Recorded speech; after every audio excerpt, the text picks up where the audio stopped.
আমার আব্বা মা বাড়িতে গেছে বুধবারে সরকারে, শুধু বোন আর আমি ছিলাম। আমাদের জমি জমা নিয়ে একটু ঝামেলা ছিল, এই কারণে আমরা 2 বোন ছিলাম।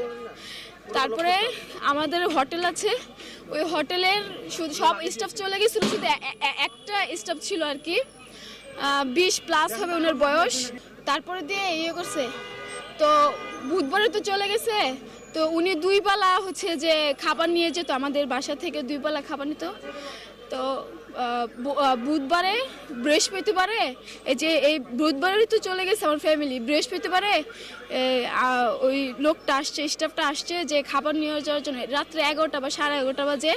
তো আমার বোন একটু রুড ব্যবহার করেছিল আর কি, যে আপনি এত রাত্রে কেন আসছেন, আগামীকাল থেকে তাড়াতাড়ি আসবেন নেওয়ার জন্য আর কি। তো আমি বুঝতে পারছি যে একটু রুড ব্যবহার করছে, হয়তো বা সে একটু মাইন্ডে নিয়েছে, সে সন্দেহজনকের তালিকা আছে। তারপরে ইয়ে করলো, তারপরে গতকালকে আমি ওনারে খাবার দিছি, দেওয়ার পরে ওনাকে আমি খুব আদর করে বলছি যে ভাই আর কিছু লাগবে বা আর কিছু, একটা ডিম ভেজে আমি তেহারি দিছি ভাই, মানে মনে যেত আমার বোনের যাতে রেস্টটা না থাকে। আমার বোন তো একটু রুড ব্যবহার করছে, এমনি সচরাচর কারোর সাথে করে, যেহেতু রাত্রে আসছে নিতে খাবার, একটা রিস্ক হয়ে যায়। আমি বলি, তারপর দিছি। তারপরে সন্ধ্যার পর আসছে বিকাশে নাকি আব্বা টাকা পাঠাবে, ওনার নাকি টাকা লাগবে। তো আমার বিকাশে টাকা পাঠানোর পরে আমি ওনাদের টাকা উঠাই দিছি, যে এখানে এই ফার্মেসি রিচার্জের দোকান থেকে উঠাই দিছি। দেওয়ার পরে মানে আমার একটু ডাউট লেগেছিল আর কি ওনারা দেখে আর কি। তারপরে ইয়ে করলো, এরপর তো বিদায় হলো। তো আজকে সকালে হচ্ছে যে আমরা আজকে সকালে উনি 1:30টার পর বা 1:30টার একটু আগে আসছে আবার খাবার নিয়ে যাওয়ার জন্য। তো আমার বোন আর আমি জোহরের নামাজ পড়ে তো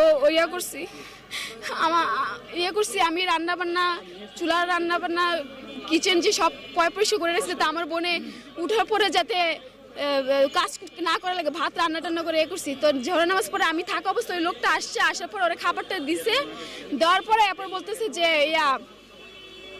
তো আমার বোন আবার জিজ্ঞেস করতেছে না আর কোনো পরিমাণ বেশি লাগবে কিনা। আমার ফ্রিজের সামনে দাঁড়ানো ছিল। তারপরে দিয়ে আমি বললাম যে, উনি বলে যে না লাগবে না। কিন্তু ওনার যে বডি ল্যাঙ্গুয়েজ মানে খুবই আমার কাছে একটু খটকা লেগেছিল আর কি, আমি তো ওইরকমভাবে বুঝিনি। তারপরে আমি কি করছি যে উনি সামনে হাঁটতেছে, আমি ওনার পিছনে, আমি জিমে যাবো আর কি। তারপরে উনি যখন বের হয়েছে তখন আমি আমার বোনকে বলতেছি যে দরজাটা লক করে দে, আর গেটটা লক করে দেয়। তারপরে আমি এখানে এসে দাঁড়াইছিলাম ও যে পর্যন্ত লক না করছে আর কি। তারপর ওই ছেলেটা রাস্তা ক্রস করছে কিনা আমার জানা নাই, আমি এত খেয়াল করি না। আমি যে জিমটাতে জিম করি, এই যে এটা টাইগার জিম, করার পরে আমি 3:30টা একটু পর বা একটু আগে এরকম, একজ্যাক্ট আমার টাইমটা মনে নেই, সিসি ক্যামেরা ফুটেজ চেক করলে পাওয়া যাবে। এসে তো আমি এখানে করতেছি, কড়া নাড়তেছি, গেট খুলে না। ওরে 2-1টা ডাক দিলে বা কড়া নাড়লে দৌড়ে এসে করে গেট খুলে দেয়। তো যখন দেখলাম যে খুলতেছে না, এখানে তুই বাড়িওয়ালা আঙ্কেল এখানে আগুন জ্বালাচ্ছে, আর এখানে আমি ওই দিকে তাকাচ্ছি, এখানে মানে একটু হাঁটাহাঁটি করতেছি, খুলতেছে না কেন।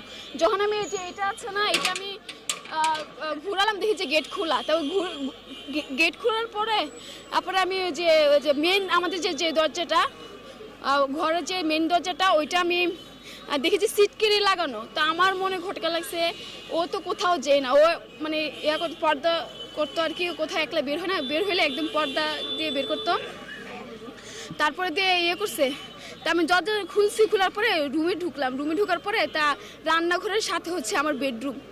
তো বেডরুম ঢুকার পরে তারপরে আমাদের তো হোটেলের রান্নাবান্না হয়তো বড় চুলা, দেখি যে চুলা ফেলা, ভাতের যে আমি যে ভাত রান্না করে দিয়ে গেছিলাম, ভাতের পাতিলটাও পড়ে গেছে নিচে পড়া। তখন আমি দেখে আমি এই রুম থেকে ওই রুমে দৌড় দিচ্ছি, ওই রুম থেকে ওই রুম দিচ্ছি, দেখি যে সব ঘরে অর্ডার খোলা, সব অগোছালো, সব কিছু অগোছালো। হ্যাঁ পরে আমি রান্নাঘরটার জন্য, আমি কিচেনের জন্য পরিষ্কার করছি, ওখানে বেসিংটা তো ওখানে, তখন আমি যখন পরিষ্কার করেছিলাম তখন খাটটা ছিল না, মানে একটা যে কাঠের যে এটা ঢেকে রাখে যাতে পানিটা যাতে বাইরে না আসে, ওইটা আমি রেখে যাইনি।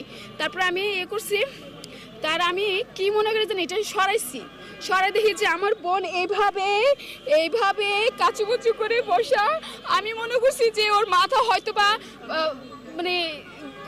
আঘাত লাগছে। তখন আমি ওর বডি ধরে দেখি যে বডি গরম আছে, মানে বেশি সময় হয়নি। তারপরে আমি তাড়াতাড়ি দৌড় খুলে আমি বাড়িওয়াল আঙ্কেলকে ডাকতেছি, এই চার দোকানের ওনাদের যারা ছিলেন সবাই ডাকতেছি, ডেকে তারপর সবাই ঢুকছে। আমি তো ওনারা বলতেছে যে একটু ধরেন ফরাজিতে নিয়ে যায়, হসপিটাল নিয়ে যায়। একটা মানুষ আসে না। মানুষ এতটা পাষাণ কিভাবে হয় বিপদের সময়? মানুষ কিভাবে এরকম বিবেকহীন মানুষ হয়ে থাকে?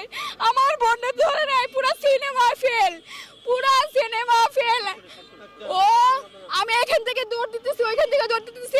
মেহেরবানি করে আমার বোনটাকে একটু ধরেন, এই যে ফরাজি হসপিটাল এখানে একটা রিক্সা ঠিক করে দেন, আমার একটু ধরেন, আমার বোনটা আমি নিয়ে যাই। আমি পারতেছি না ওরা নিতে।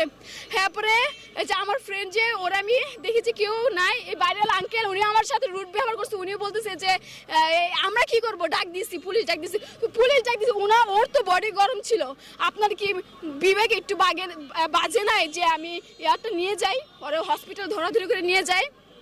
ওনারা জানি না কেন নেয় নাই। এরপরে এরপরে আমার ফ্রেন্ড আসার পরে এরপরে আমি আর রিক্সাওয়ালার মামা ধরাধরি করে ওই যে ফরেস্টে নিয়ে গেছি। ওর নামাজে হিজাব পরা ছিল গলায়। আমি জানতাম না যে গলা যে কাটা। আমি ভাবছিলাম যে মাথা হতে বা আঘাত লাগছে। তারপরে দিয়ে যে ওনারা হুইল চেয়ার নামাইছে, নামানোর পরে ওরা বসায় নিয়ে যাবে।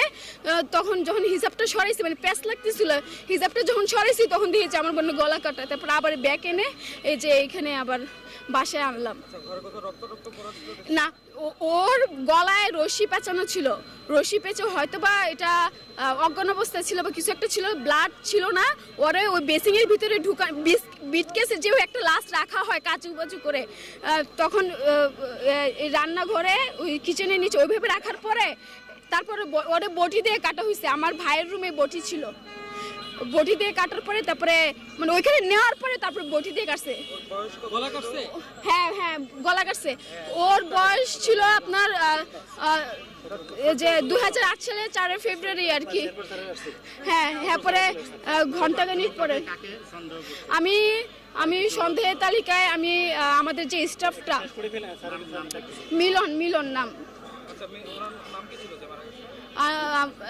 ফাতেমা আক্তার নীলি।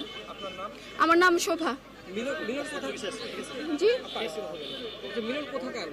মিলন ও হচ্ছে বছর না, ও 1-1.5 মাসের মতো আমাদের এখানে ডিউটি করতেছে আমাদের রেস্টুরেন্টে।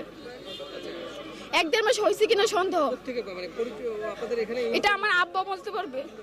আমার আব্বা আমার বাড়িতে গেছে তো, যে এসে পড়ছে, প্রায় রাস্তার কাছাকাছি এসে পড়ছে। হ্যাঁ, লাগানো ছিল। আমার নাম শোভা, মোসাম্মদ শোভা আক্তার।